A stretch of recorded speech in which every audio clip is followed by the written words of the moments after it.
दो उम्मीदवारों के बीच एक चुनाव में 70% मतदाताओं ने अपना वोट डाला, जिसमें से 5% वोट अवैध घोषित कर दिए गए। एक उम्मीदवार 6,783, जो कुल वैध मतों का 60% था, उस चुनाव में नामांकित मतदाताओं की कुल संख्या ज्ञात कीजिए।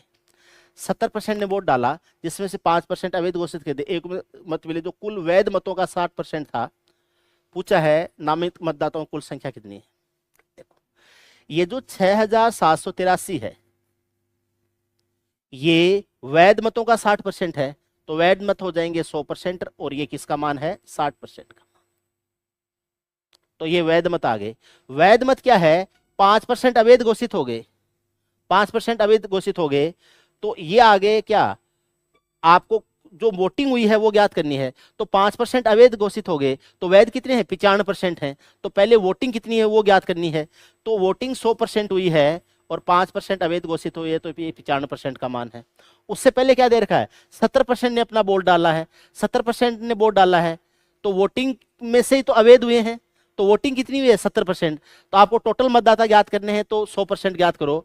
तो आपको 100% ज्ञात करना है, और ये वोटिंग कितनी है, 70%। रिवर्स कैलकुलेशन, या ऐसे समझ लो कि कुल मतदाता कितने थे, एक्स थे, उसमें से वोटिंग कितनी हुई है, 70%, तो इसका 70% कर दो। उसमें से वैध कितने हैं, 95%, क्योंकि 5% अवैध हैं, तो वैध कितने हो जाएंगे, 95%।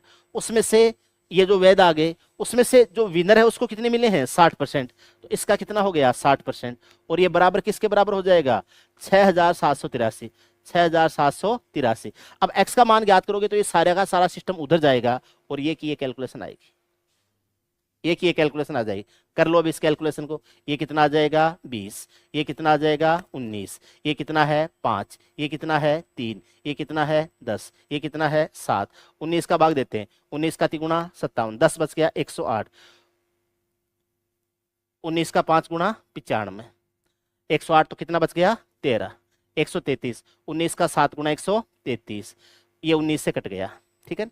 अब हम काटेंगे 7 से, 7 से काटेंगे, 7 का 5 गुणा 35, 51, है ना।